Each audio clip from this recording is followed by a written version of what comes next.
Always a great pleasure to have you come to Civitella. On our screen here we have images of our last groups of fellows, which date back to 2019, since we were closed for 2020. And for those of you who are fellows now, we'll be showing images of you all of next year to our public when they gather here. As always, I like to show a map of where our fellows come from. Civitella was born as an international foundation, and that's part of the excitement that you've all been witnessing, fellows at the dinner table, is having people from all over the world. And right now we are welcoming 2 new countries to the table, Cyprus and Zambia. We'll introduce those fellows as they come, but this brings us to 101 countries that have been represented at the dinner table at Civitella. So this is a map that shows you in light green where we have very few fellows, proceeding to the darker green areas, which show you where we have more fellows. And all of you can help us in this research of international talent as you read interesting book reviews, as you read reviews of great shows that are happening in different countries. Send me a link, because we always love researching who was the curator, who was the publisher, who was the music venue who hosted this event that was so spectacular. This is how we get nominations from countries all over the world. So thank you for doing that. There are a few introductions I want to make beyond our fellows, our spectacular fellows themselves.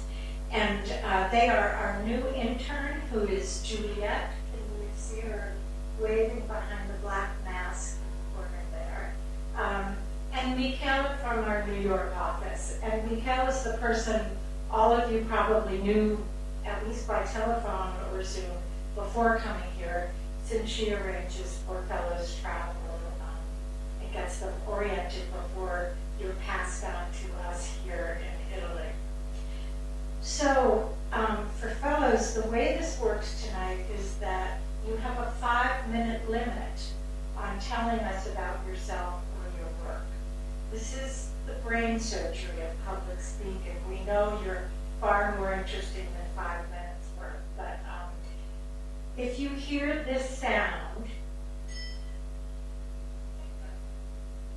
that means that a big cane is going to come out and drag you off stage. So that's a good point to wrap up. We used to have telephone sounds, but they weren't loud enough, and some people just went on and on. So we're hoping this will be the discipline that you need. Any questions before we begin? Okay, I myself am meeting the fellows for the first time. They've been in residence about 2 weeks. Okay. And, but I just arrived this afternoon, so I'll be getting to know you at the same time as our wonderful guests from the public. Okay, and first is Paola Caridi, who is a fellow in writing from Italy. Paola.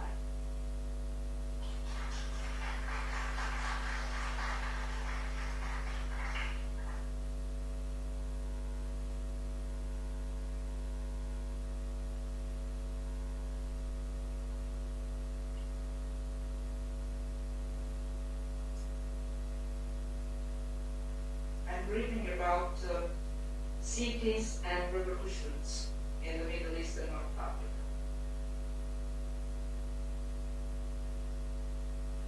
What do we do in the square? Well, we meet, we eat, we sleep, we talk, we pray, we chant, we sing, we expend energy and ideas in order to sustain ourselves. We cheer at a wedding and weep in a funeral. We express our ideas, our dreams, our identities. We quarrel sometimes. Sometimes we are at a loss, confused. searching for the future. We spend each day as it comes, not knowing what the future hides for us. Is this not what we do outside the square? Nothing is exceptional in the square except our togetherness. Out of the square, we believe we are happy at the wedding because we know the bride and groom. In the square, we rejoiced at the wedding of strangers and celebrated. Out of the square, we believe we grieve at the funeral because we know the deceased. In the square, we grieved for strangers and prayed for them. Nothing is new in the square except that we surround ourselves with the love of strangers. We go to the square to discover that we love life outside it, that our love for life is resistance. We race towards the ballots because we love life, and we walk into prison because we love freedom. These powerful words are not mine, of course. They are the words of arguably the most high-profile political prisoner in the entire Arab world, Alaa Abdel Fattah, the leading figure of the 2011 Egyptian revolution. These words are part of this article published in the Egyptian daily Al-Shuruk in December 2011, few months after the epical 18 days revolt in Tahrir. Tahrir, the square, in fact. But Alaa Abdel Fattah wrote these words in prison. Torah, the same prison where he is jailed now in Cairo.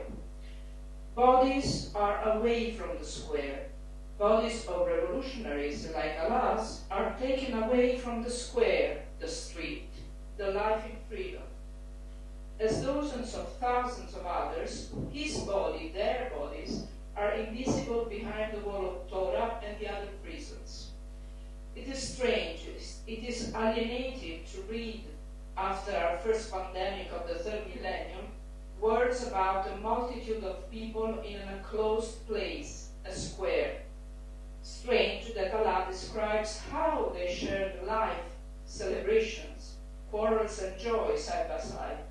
Remember, the year was 2011 in Cairo, but the year was 2019 in the spring for the Iraq, the popular revolt in Algiers, and the year was 2019 in autumn for the Thawra revolution in Beirut. A distant past for us all, especially for Alaa. Almost 40 years old, Alaa Abdel Fattah is an Egyptian writer, technologist, and political activist. He has been prosecuted or arrested by every Egyptian regime in his lifetime and has been held in prison for all but a few months since the coup d'etat of 2013. Alaa is one of the protagonists of my research on the cruel cities, as I call the political resignification of urban space in the MENA region in the last 10 years, the renewed, the reinvented right to the city in the Arab world. Upheavals have torn open and asunder the geography of the Middle East and North Africa. Upheavals punctuated history during the last decade, resonating the cry and the demand for a different human and political paradigm.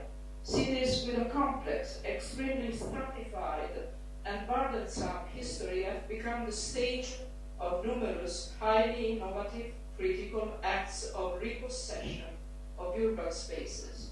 Algiers, Beirut, Cairo, Tunis, Baghdad, Sana'a witnessed the occupation of their historical squares, streets, buildings, citizens and inhabitants, squatters and impoverished middle class reclaimed their city centers as their political space, revealing the fracture between the political and economic elites and the city.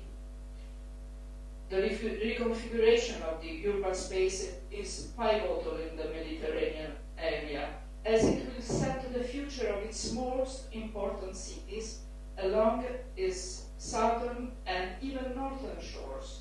In fact, the COVID pandemic will likely reshape the neoliberal urban structures that left its mark on cities' recent history.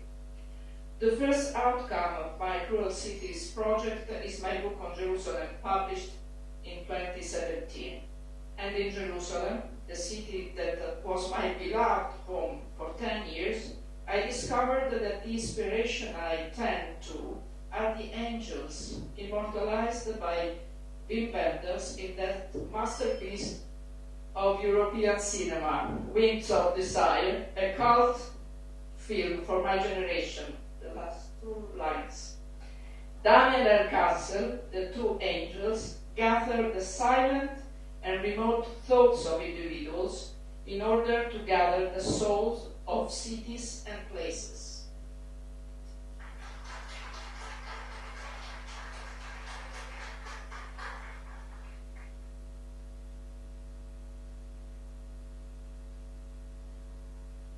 Next is Bertrand Chavarria Aldrete, who is a fellow in music from Mexico and Spain.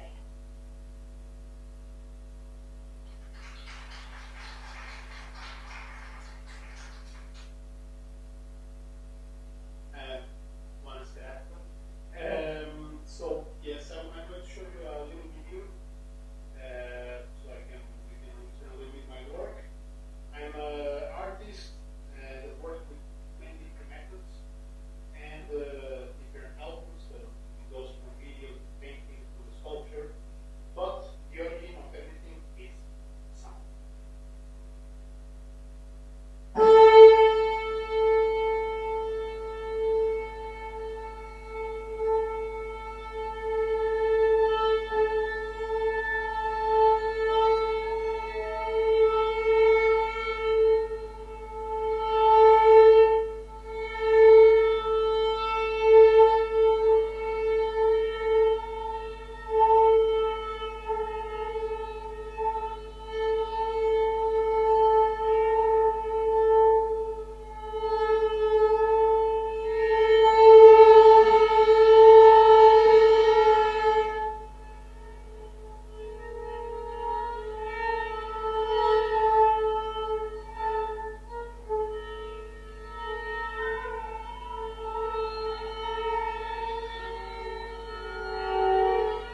noi folie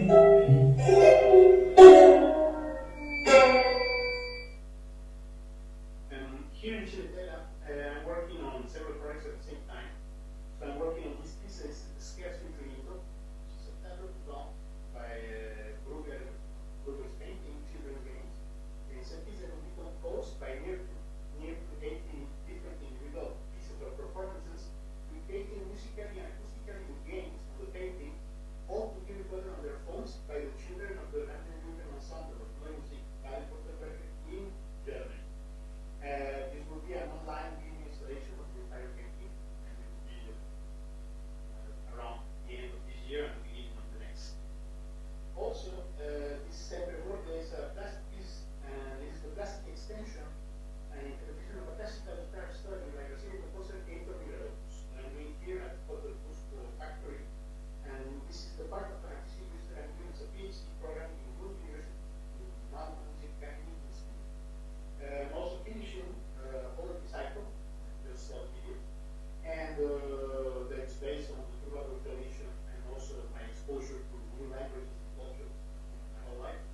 And also in my free time, I'm preparing a second recording of Manuel Alfonso's music with the guitar that Diego very kindly lent me this fantastic and wonderful reference. So, thank you very much.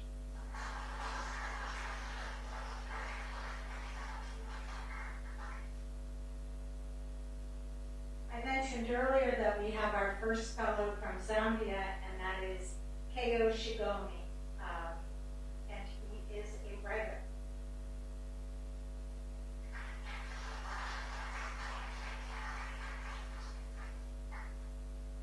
Indeed, therefore, the best explication of what I do is for me to read you some of my poems. I write from a memorial and musical place primarily, so I'll read some of those.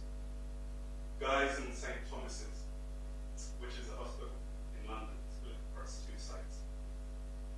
When I'm here in a particular character of mine, any woman of a certain height, hair plaited neat to meet the working day, becomes my mother in that year of early mornings she worked at GBRU. Close to this stretch of the river, close to Hayes Galleria, the aquarium that is still here, though she is not, to walk with me as we scrutinize tropical fish, laughing in the uncomplicated manner that comes of understanding. And after, a bankside stroll, a cart proprietor advertises wares, varieties of ice cream. It's 1999, my last summer as native this side of the river, where the water brings pilgrims in search of a cure for long hours, bad coffee, friends always catching up and rarely giving conversation its due. How can I set down the passage of time? Who knew a face becomes less and less distinct the longer it no longer exists? How to lift this mist from my eyes that I might see this concrete and glass for what it is and stop writing my mother into it, that I might let her walk away, becoming smaller and smaller until she disappears. This is from my latest book, which came out in April, which is called The Blood Condition. And I'll read you this poem next, which is a poem I wrote on the occasion of the last night of my 20s,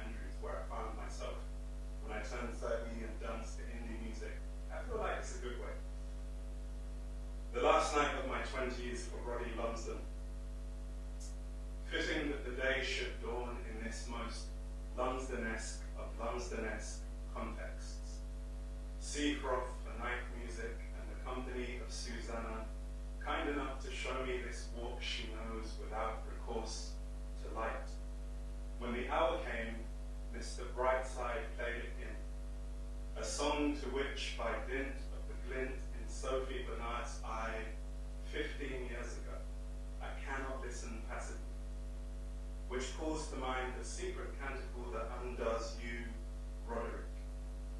Maybe it's better some things retain their myths, that some of us might carry a well of myth in the pit of our pith.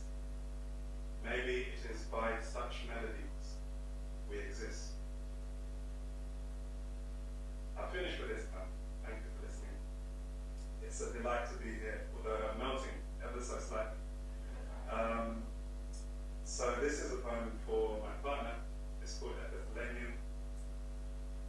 There should be a poem to bless the hands that cut and salted a bag of limes, the hands that brought that bag aboard this boat across a body of water we can touch but cannot see. A poem of praise should issue forth from the ether in celebration of an island's nighttime fevers, secular benedictions. Shot after shot we drink to the universal language of wavy, turned up, smashed, passing quervae between us and tentative questions in all we have of each other's words. Me with a mouthful of stock phrases, you fluent almost in this dancing tongue our fellow passengers know, like they know the proper way to nice up a journey home, after the dance, when the light has faded, and the music resounds from a point beyond the horizon, and this boat we boarded guides us, gentle as a hand on a back, to the rest of our lives.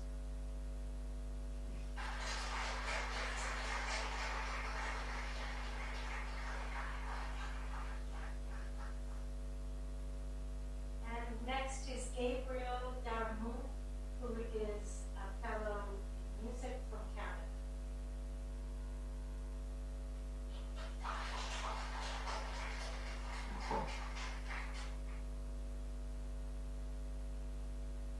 Hi. A large part of the work I do is around vocal sound. Its wide range of possibilities and its power to both subvert and heal. Anthropologie Imaginaire is a solo vocal performance, a satire about coloniality, otherness, and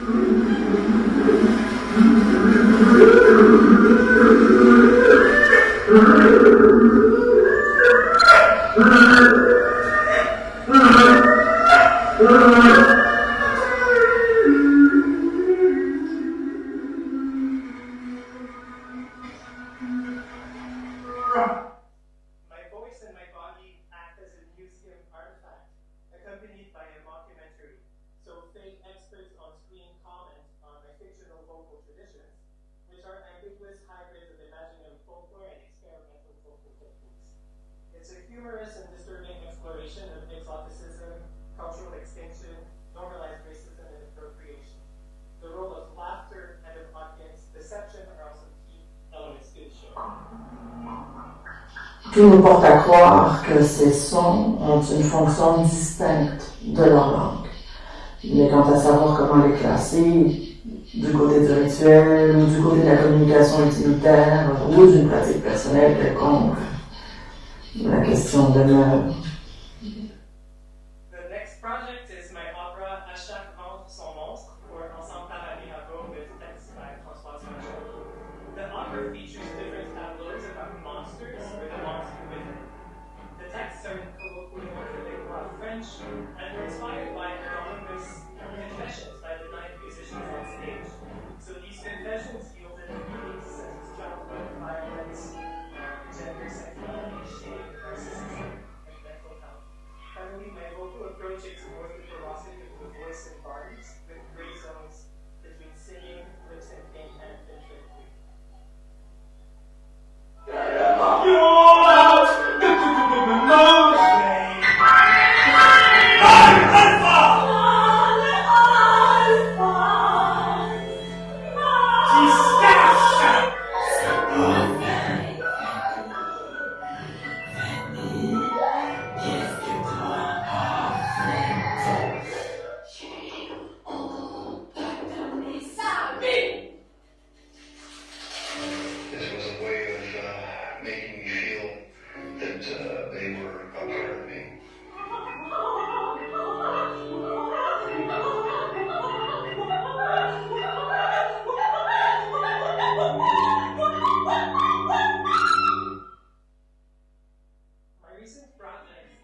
while I used to mostly explore my drag in queer spaces and on social media, I'm currently working on a solo interdisciplinary drag show that will embrace all of these seemingly diverging interests and corners of my identity. And the boundaries between these interests are getting more and more blurry. For example, I've created many videos of fictional characters who come alive through voice and makeup.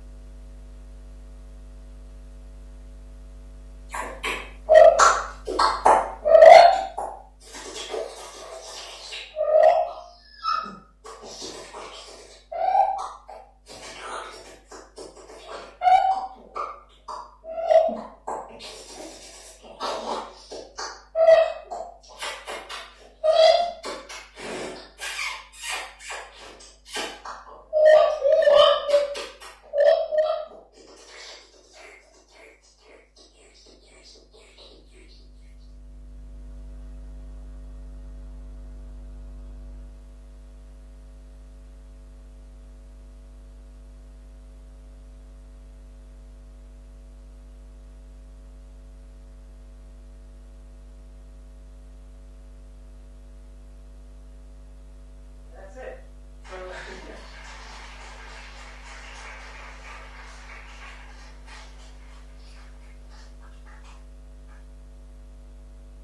In addition to our fellows each year, I am permitted through our board of directors to invite outstanding directors guests, and it's a thrill for me to have Mark Doty here. It's also thanks to Mark that we have an affiliated fellowship with the Academy of American Poets, because Mark was serving on one of our juries and suggested we get together, and we love having those poets here as well. So Mark, writer from the States.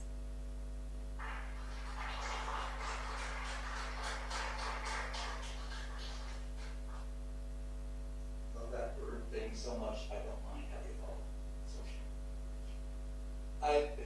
It's such a privilege to get to work here because things have been made, wonderful things have been made here for so many decades, for so much time that you sort of can't help but start making things.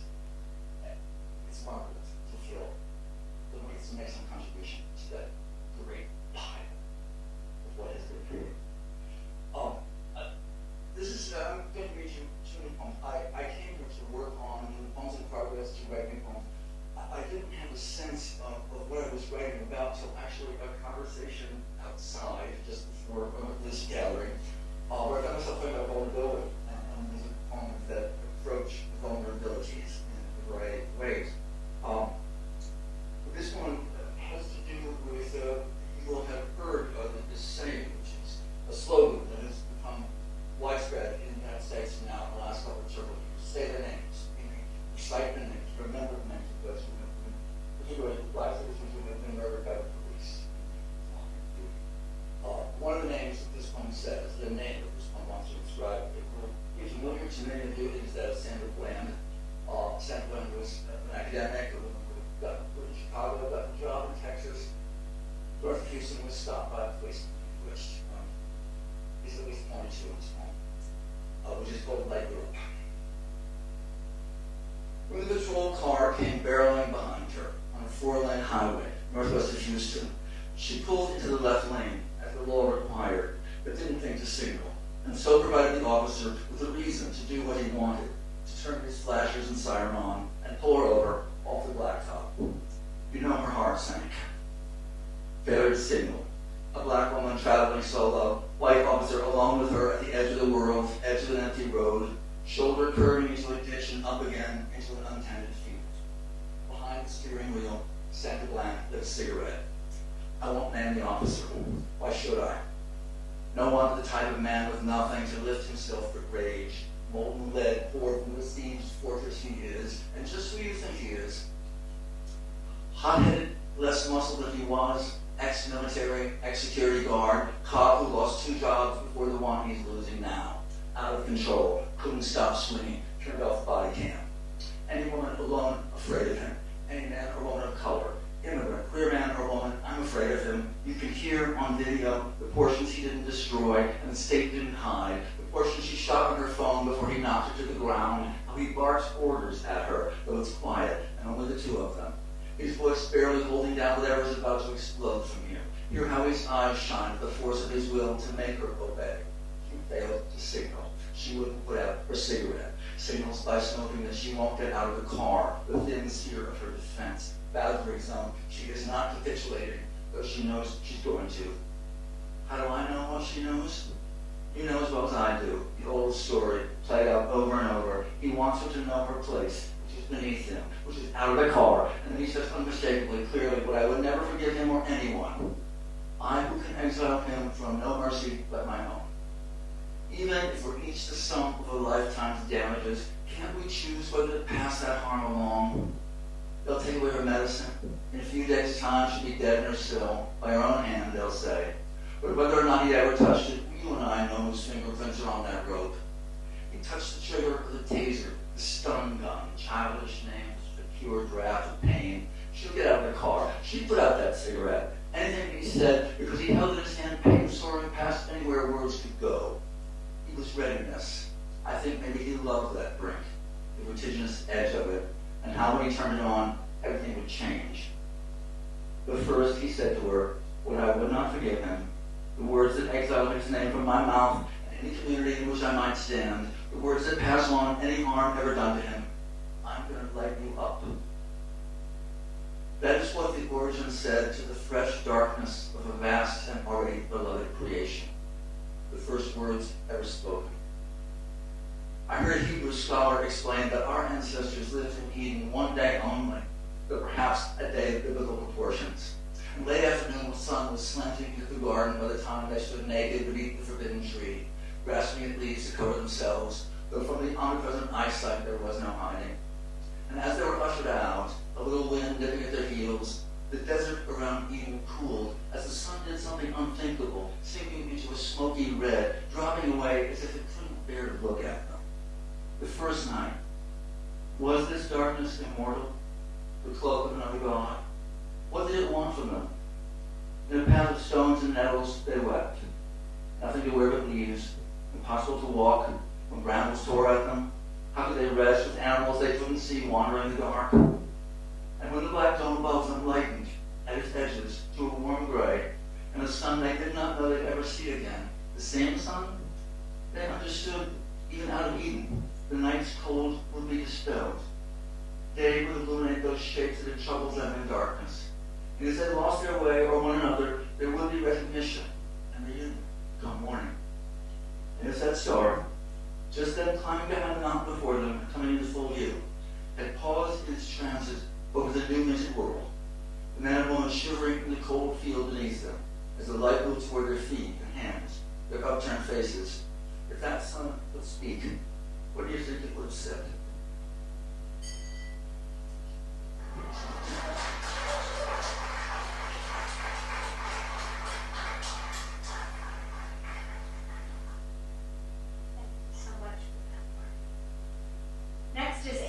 Shawn Greer, who is a fellow in writing. If you have not read his book Less, which won the Pulitzer Prize, you're in for a great treat. It should be called More, I think, rather than Less. Andrew.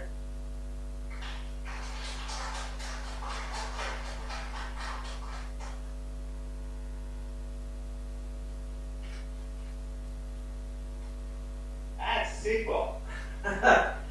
This is a picture of a car air freshener that I had made to send to my editor in New York. And I wanted to show you because I think it captures the what I'm working on at Civitella, which for me feels like a big blue moose. Before, when I finished last book, before it came out, there's this, I had about 6 months trying to put together a new book. In the fall of 2016, and as you'll remember, at that time, the U.S. elected as President Donald Trump. And my reaction, there were many, but one of them was to rent an RV and try to drive to a part of America I'd never been before, and try to figure out who voted for this person. And I did that. I drove from San Francisco, where I was living, down into the Southwest, and for 3 weeks I drove around. And I didn't talk to people about politics. I just wanted to know who these people were. And I didn't go to big cities. My rule is I could only stay in small towns, and I had to go to a bar or a diner every day. So I went to like Slab City, which is like a lawless place in the California desert, and I went to Arco Santi, which is a failed utopia built by an Italian architect, Paolo Soleri, and lots of places like that. And then I was working in Italy, but the next break I had a year later, I did it again with a grant from the Guggenheim Foundation. I rented an RV and I went into the American South, where I'd never been, the deep South. I went to Arkansas and Alabama, Mississippi, Louisiana, Georgia, South Carolina. And I went to redneck bars and small towns and possum festivals and shrimp boils and all kinds of things to gather details for a novel. But that's not a novel. That's just details for a novel. Because when I finished writing Les, I didn't really finish writing it. It often happens with a novel, you kind of keep running on fumes for a while. But I kept writing scenes long after I turned it in to the publisher, and my agent told me, you cannot write a sequel to a Pulitzer Prize-winning novel. So I tried not to. I really did. I wrote another book with another 50-ish, gay, naive main character. And it was just foolish because that was the character I had used in the other book, and I finally threw up my hands and just made it a sequel, which is this, Les is Lost, and my agent threw up her hands as well. What can you do? And when I was writing it, dramatic things happened in the world. We had a global pandemic, and we had what could be the beginning of racial reckoning in the United States for some. I started my research on the day that Donald Trump was elected, and I turned in my first draft the day that Biden was inaugurated. So it feels like this thing. It's due in 1 month. And I think of it as a oops, I sent her this because I think of it as ridiculous. My book, it's made out of parts that seem like they belong to different creatures, but have been sort of forced together. And it's red, white, and blue, because it's my eager attempt to write a book, a comedy about America. Thank you.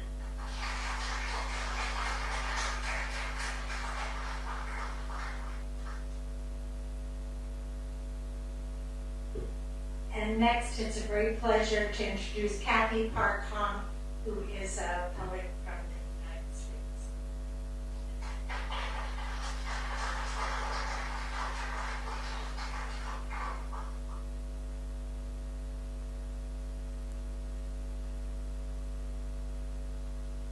Hi everyone. So yes, I'm a poet. I have published 3 collections of poems, and then, but actually a few years ago, I published a book called Minor Feelings, and it was my attempt to. I've always been interested. Race has always been a subject in my poetry books, but this is the first prose book, first of all. And second of all, it was the first time where I really attempted to directly tackle my the Asian American condition, and using very personal material. So it's a hybrid of memoir, critical essays, history, art. It covers a wide range of subjects, from Richard Pryor to female friendship that's based around art, to the LA riots and their conflicted Black-Asian relations,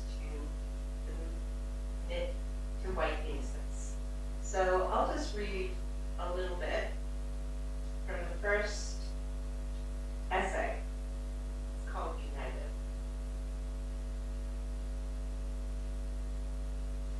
For as long as I could remember, I have struggled to prove myself into existence. I, the modern-day scrivener, working 5 times as hard as others, and still I saw my hand dissolve and my arm. Often at night I flinched awake and paraded myself until dawn shiv of light pierced my eyes.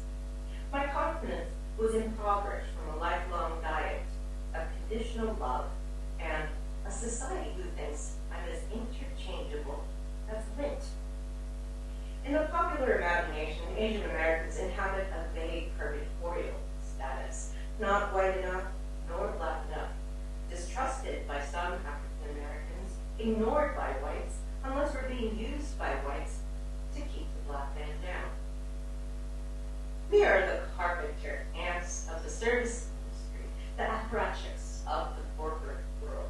We are math-crunching middle managers who keep the corporate wheels greased, but who never get promoted since we don't have the right quote-unquote face for leadership. We have a contact problem. They think we have no inner resources. But while I may look impassive, I am frantically paddling my feet underwater, always overcompensating to hide my devouring feelings of inadequacy.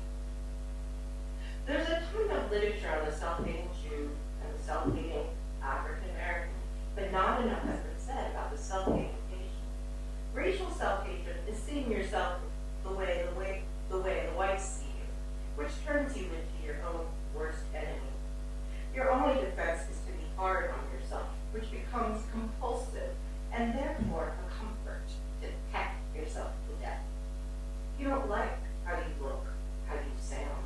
You think your Asian features are undefined, like God started pinching out your features and then abandoning you. You hate that there are so many other Asians in the room. Who let in all the Asians? You brand in your head. Instead of solidarity, you feel that you are less than, around other Asians, the boundaries of yourself no longer distinct, but congealed into a horde. I like to think that the self-hating Asian is on its way out with my generation, but this also depends on where I am. At Sarah Lawrence, where I taught, I had students who were fierce, empowered, and politically engaged and brilliant, and I thought, thank God, this is the Asian 2.0 we need, Asian women ready to follow. And then I visited a classroom at some other university, and it was the Asian woman who didn't talk, who sat there meekly like mice with nice hair, making me want to urge, you need to talk, or they'll walk all over you. Thank you.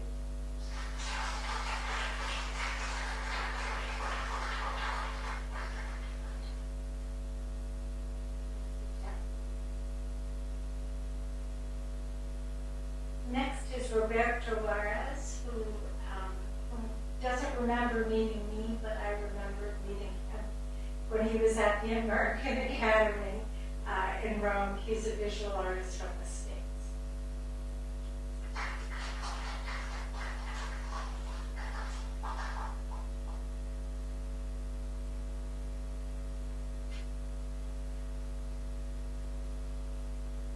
This last winter and early spring, I did an exhibit in Pittsfield, Massachusetts with James Casebeer, who created a new project space for art projects. And because of that, I was interviewed by the local public television. They did a more thorough job in 5 minutes than I could ever do. So I'm going to present Matt Rokowitz's production of an interview with me and my student.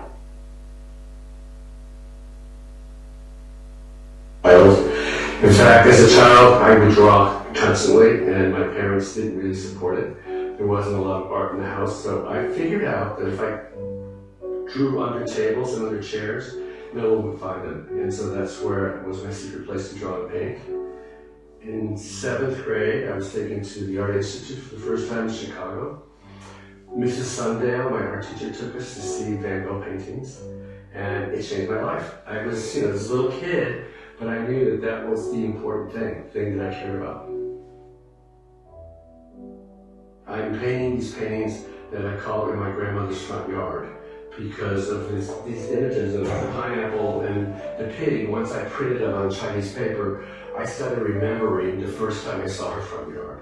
And I was probably 12, had never left Chicago, and there was a gigantic pig tied to a mango tree in the front yard of my grandmother. And her kitchen was on the porch, so she would cook outside, and it was just a different world. It opened my whole idea of who I was and what could be out there. As a kid, it's a fond memory, it's a warm memory. And so once I saw this, I thought, okay, I'm here, I'm going to be playing in my grandmother's backyard, or front yard, so to speak. And that gave me an extra kind of joy of working. So what I do is I print on the Chinese paper these images and gather them and give them different sgraffito and different textures. This is a horse brush for like brushing horses, and it was given to me as a gift, and I never knew what to use it for because it's kind of too coarse for the kind of marks I make on canvas, but it's perfect for printing. I'll show you.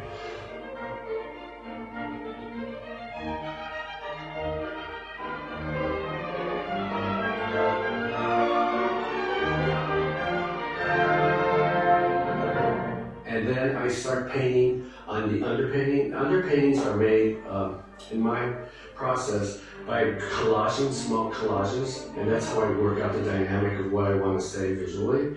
And once I have that, I blow it up. And then on top of that, I started adhering these pigs and pineapple. And then what happens in that interface, I respond to with my own painting, my own tearing, my own drawing on top of it, so that it becomes one.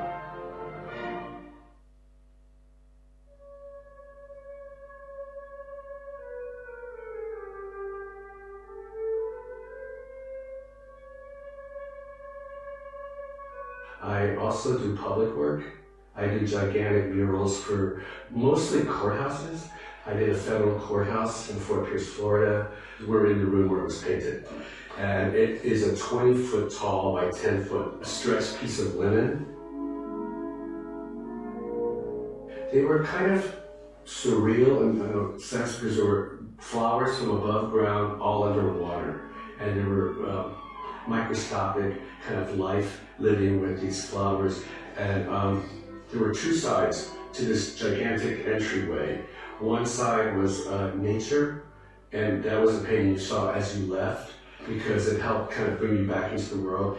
And on the other side of the wall, as you approached or entered the building, you saw this kind of more abstract idea of culture. So it was culture and nature fit. To be able to be given a piece of architecture like the courthouse and say what and how could art affect this space. And part of it is psychology of space, what is happening with the people who enter this space, and that's the challenge. Grand Central Station was the perfect example of that. It was a pivotal or important point in my career because I was a young artist, I was competing with like these big names for this very kind of sought after commission, and there was a tie, so to speak, and they couldn't decide between me and this other artist. And somebody, a friend of mine who was a prominent artist, came in and said, give the kid a chance. And they did. It's about kind of comforting, cloistering the passengers, the travelers in the smaller room inside of this cathedral of travel, which is Grand Central, which I love. It was historic, and it's still there. In this latest work, which is in the room right now, there's a lot of vibrant color, and I think that's a need for some kind of excitement and joy that I wasn't feeling from the outside world right now. The pandemic has been a little hard on me, and it took me work to start to work again. And once I started to work, I didn't want to be dreadful in what I was saying and doing. I wanted to enjoy my life again and not worry about living or dying or the politics of the moment. I really wanted to create like an oasis or a place that I could go that had these feelings from my past. And so I think the colors speak to that. They're very bright. There's not a lot of pastels or soft tones. They're very graphic and not pop, but almost pop. I often wonder, what do people do who don't do art? I mean, it's so part of my everyday. It gives me life, and I love sharing what I can share in art. I mean, that's part of the whole process, not just the making is wonderful, but when you put it out in the world, like what we have in Pittsfield now, people respond, and it's something they want to see right now, and it makes me feel like I have a purpose, which I do. I mean, I think it's real. It's a real purpose.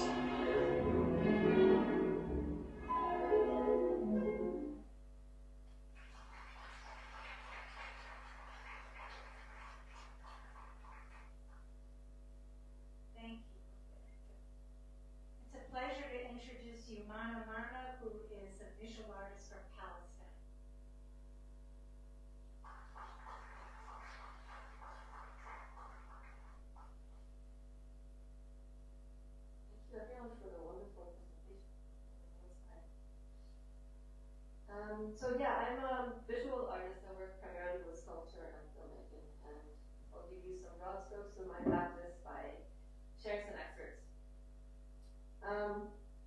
So my work explores how power is articulated through relationships, often focusing on the body, land, and materiality in relation to colonial inheritances and histories of place. My films mix genres. They're both scripted and fictional in their modes of production, and also documentary-like in their restagings of everyday life. Film is where I enter people's lives and locations. They are driven more by a thesis than a narrative per se. And through the sculptures, I try to get beyond representation. They are thematic and process-driven. They play with scale, surface, and past and future archaeologies. So I'm going to read a fragment from a text I recently wrote. On walks through various cities, I pause by construction sites and digging works, theaters of bodies and materials, laboring in the shifting spaces of architecture and gutted roads. I am drawn to material situations that play background or temporary roles, visible until an edifice is given its final shell or a dig repaid. I've been thinking about the overlaps between material ruination and psychological weight, how bodies and places mutate, get reconfigured in the process of survival. My sculptural practice is a witness to and celebration of the social afterlives of cast-offs, fragments that are at once a sign of infrastructural and emotional breakdown and unruly potential.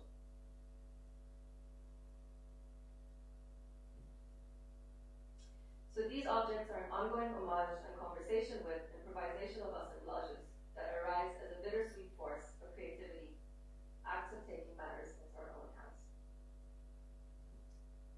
So, right before COVID, I went to Jerusalem, which is the city where I grew up, to shoot a film about foraging. And at its heart, it's a chase film between the Israeli Nature Patrol and Palestinians who gather plants listed as protected species, particularly za'atar, or thyme, and the artichoke-like thistle, hapu, also known as green gold.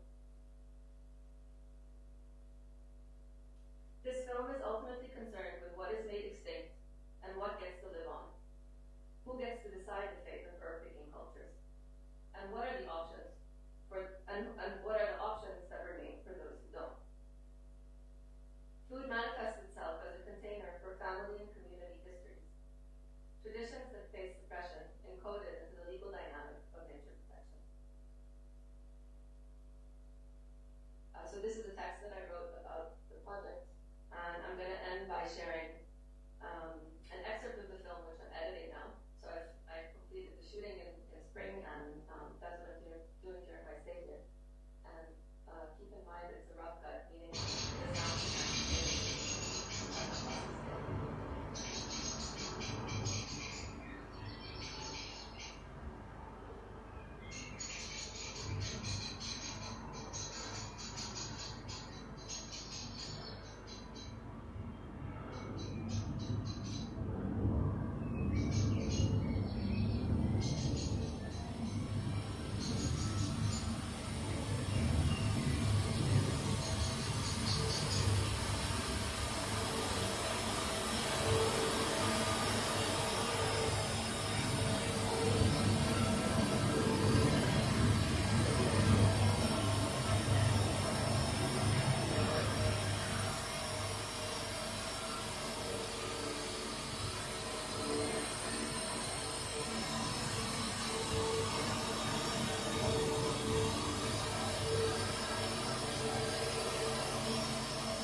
Halo, bisa? Doni pa rin masakit. Aku nasuwa. Nanti apa? Kita harus tuh, harus manipulasi, manipulasi. Telepon, והולך לכתוב את כל מה שיש בשטח, להוריד את כל מה שיש, תראה כמה יש לנו. ים של עקוב. פעם ראשונה 730 שקל. אבל בכלל, בשביל כמה עקוב לשלם? לא, זה לא משנה כמה. פעם שנייה שוקלים, ואז זה יותר גרוע. מה השם? זה עידן חגית. תעודת זהות. 055-8-016-8.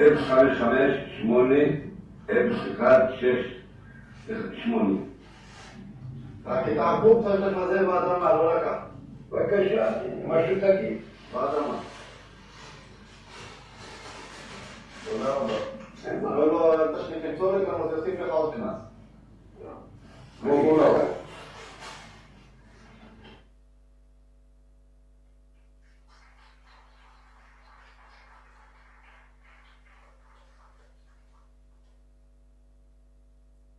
And I mentioned earlier, we have our first fellow from Cyprus.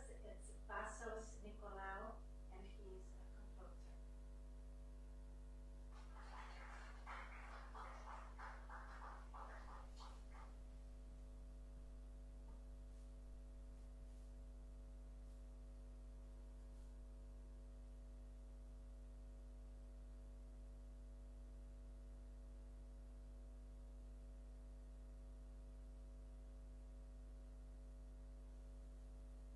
I find inspiration for my work in literature, art, politics, architecture, ancient myths, psychology, and cinema. A specific scene from Michelangelo Antonioni's film Zabriskie Point gave me the inspiration to compose suddenness in my work Navigate. Here I have synchronized for you the piece with its source of inspiration.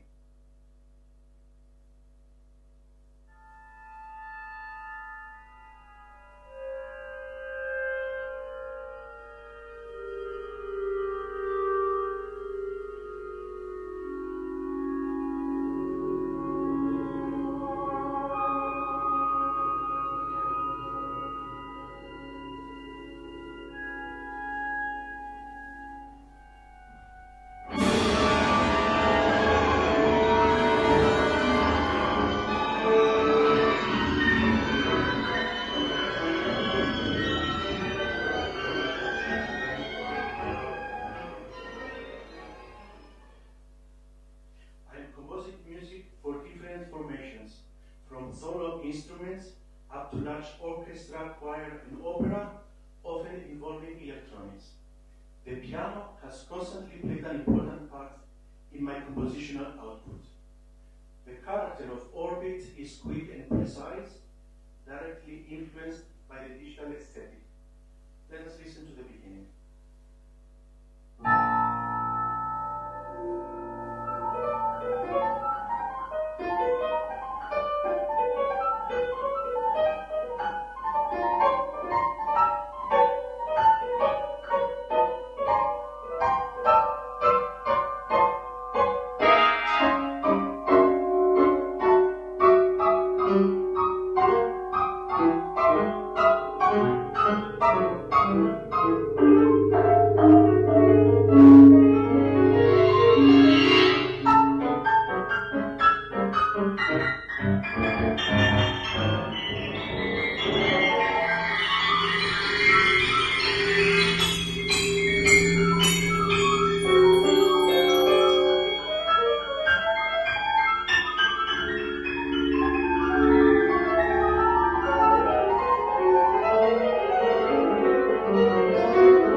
Orchestrating the human voice.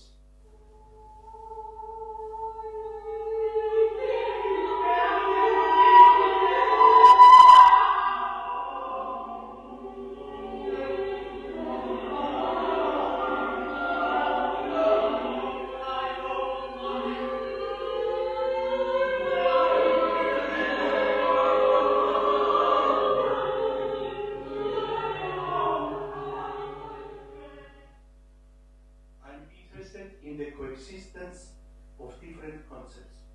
In ETEX, in the low register, there is a trialogue between the bass instruments. Simultaneously, in the high register, there is a kind of a billiard game.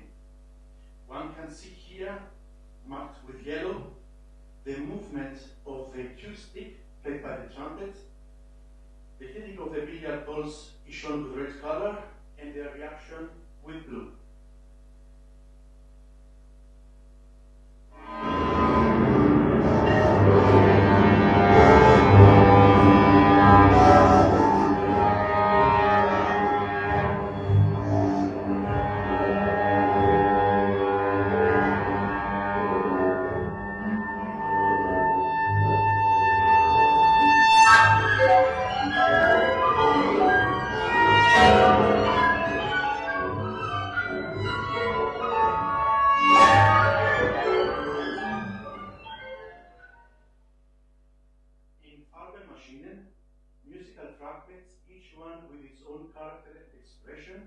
Were put through montage techniques into a musical flow.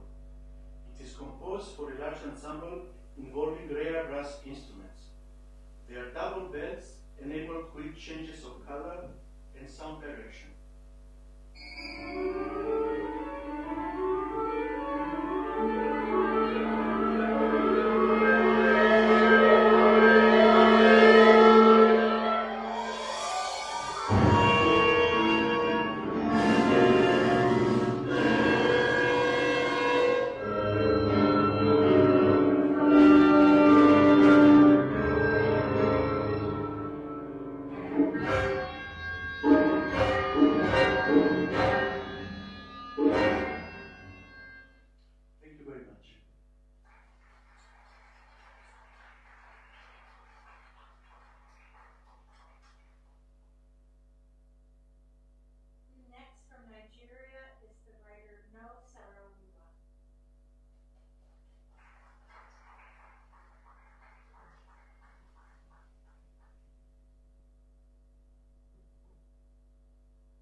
I'm a travel writer.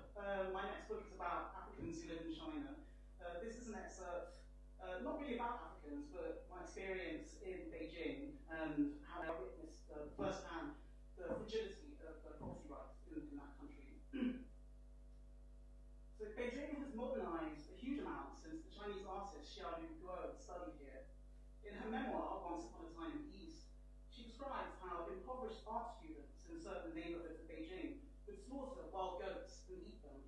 This was in the mid-1990s, around the time when I was starting university in London.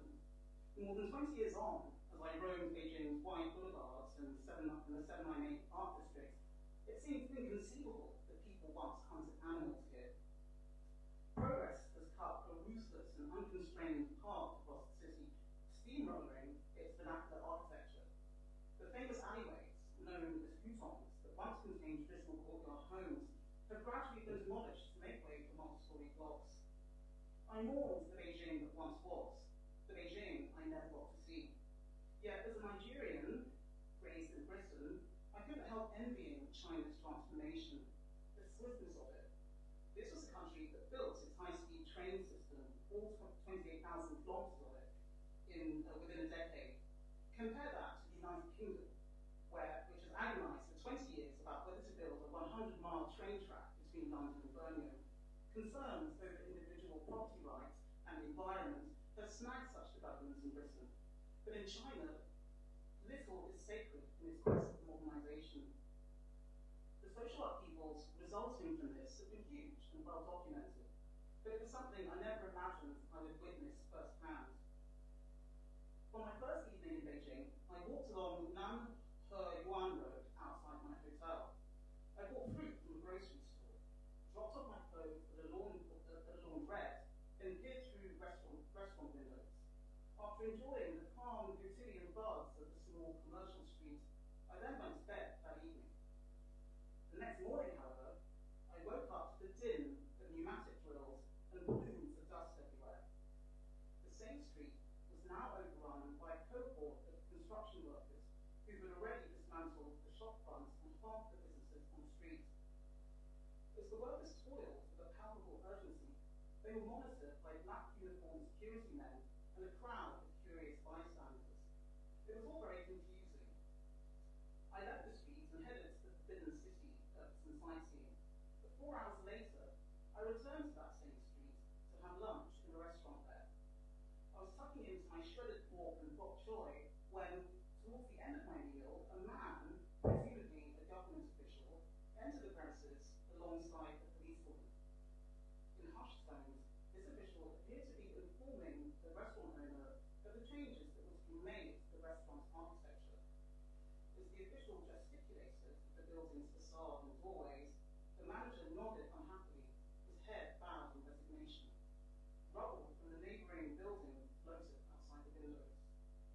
I was still picking bok choy to my teeth when I heard loud bangs and powderers behind me.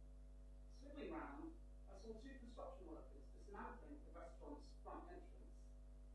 Their activity threw up a torrent of rubble that was clearly visible in the rays of sunlight streaming through the windows.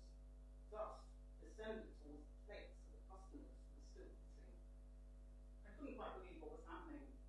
Quickly, I paid my bill and made for the exit, only to discover that the glass door entrance I'd used 40 minutes earlier was now gone. 2 construction workers were ripping out the door frame and drilling away, spewing thousands of electric sparks. I edged past them gingerly, expecting them to pause for my safety. They didn't. They labored hurriedly under the steady watch of several armed policemen who were standing on the sidewalk outside. I joined the crowd of bystanders and tried to take photos of it all, but a man in plain clothes ordered me to desist. When I asked him what was going on, he motioned with anxious eyes for me to keep quiet. By now, the facades of nearly every shop on the lower end of the street had been changed in less than 12 hours. Their large windows were destroyed, covered up with bricks, and replaced by a significantly smaller window much higher up. The effect was to anonymise the buildings, strip them of character and light, and make their signage and displays completely redundant. One grocery store stuck out as a particularly sad case. It was the type of outlet where the cash register and merchandise faced directly onto the street through an open window. The proprietors, a middle-aged man and woman, were still standing behind their cash register, even as the workmen built a brick wall in front of them. The grim-faced couple just stood and stared out at the street as if paralysed by sorrow. As each minute passed, another row of bricks was laid, rising now to chest height, slowly obliterating their view of the street, inching its way towards the eventual closure of their window, their business, and life as they knew it. In a Beijing minute, everything can change.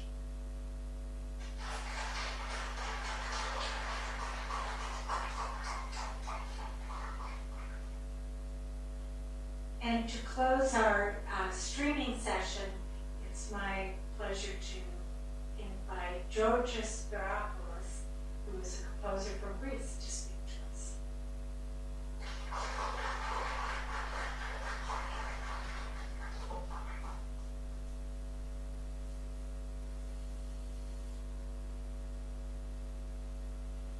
Hello.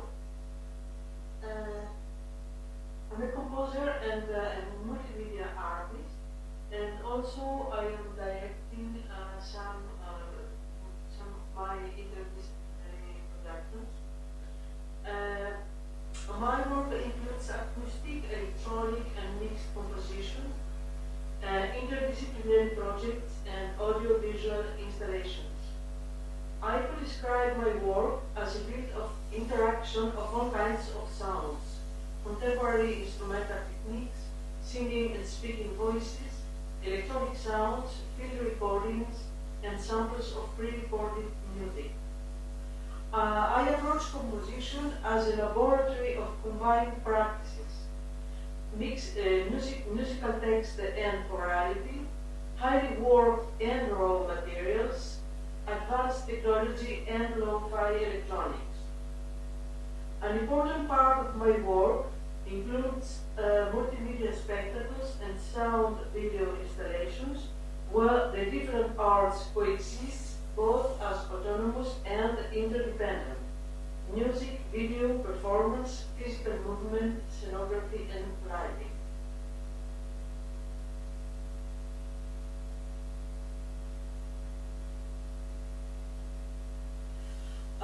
For the Euripides drama The Bacchae, I explored the ethnographic sound as music material for the fixed electronics, and I introduced the notion of sound mask, the composition of the vocal identity of each character. The sound mask is expressed by two elements, the vocal quality or technique and the live electronic or microphonic transformation. It is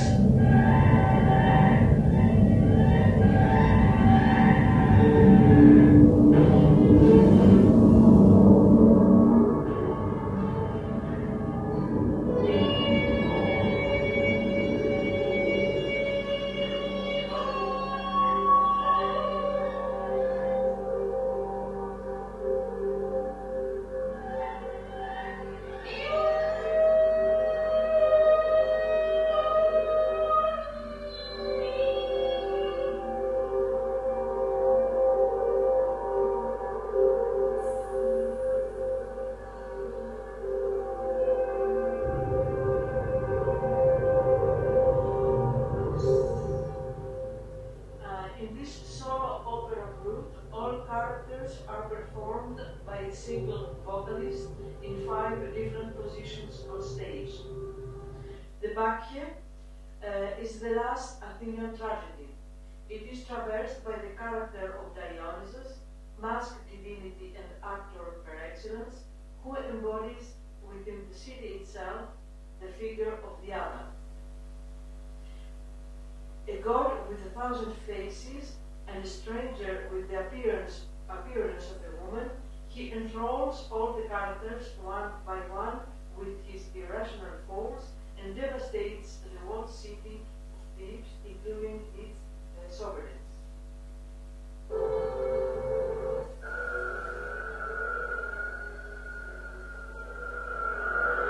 The Greek fire bride, the Anastenaria, and ritual laments from around the world are the natural environment in which the Bacchae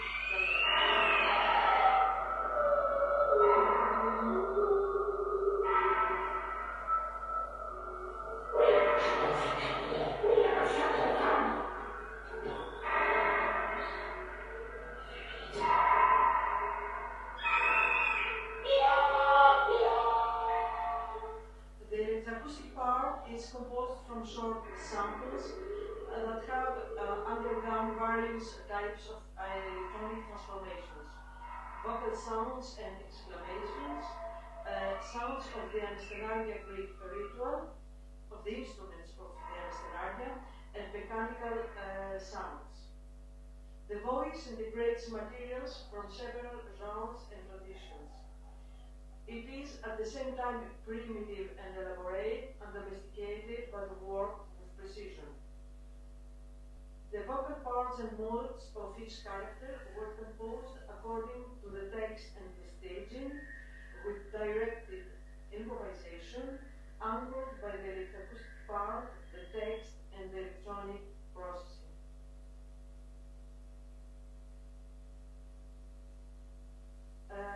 This piece, I composed this piece in 2010, and now I will show you some excerpts of another work I composed in 2019.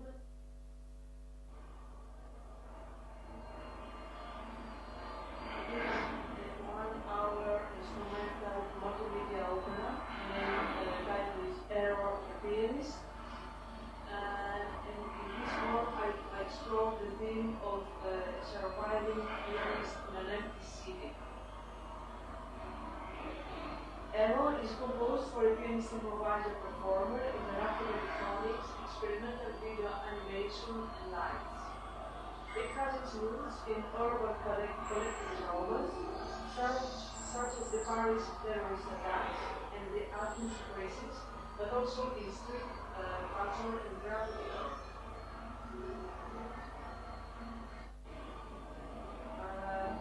Its title is inspired by the word lampos, error, and misspelled graphic tag that appeared in the streets of Athens during the crisis.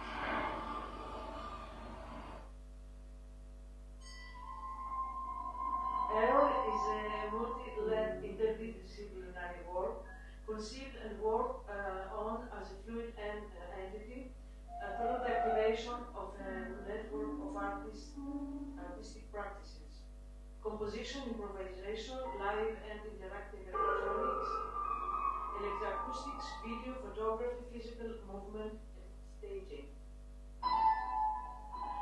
The work explores the pianistic gesture in order to create a highly physical music material using contemporary techniques, voice, sensors, and various objects inside the camera.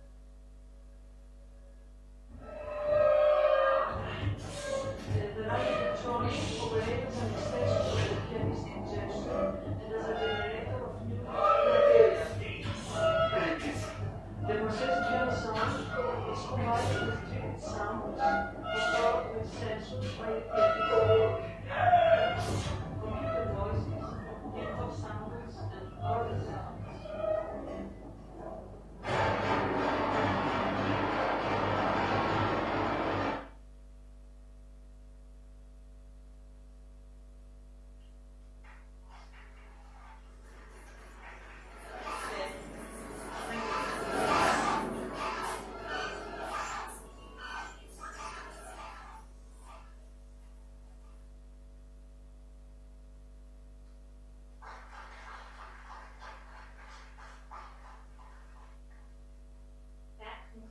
The streaming portion of our program. One thing that I try to think about when I listen to all these varied presentations is, are there themes that unite any of the things that we heard or saw this evening? And one thing that I know unites this group, according to the staff, is that they all love to swim. And I think none of you are swimming in your own lanes as I look at the work. I used to say that I loved contamination in work. This was before COVID. And now I can't really say that, but I love that everyone's dipping into other disciplines, that the artists are listening to music and the composers are looking at movies or current events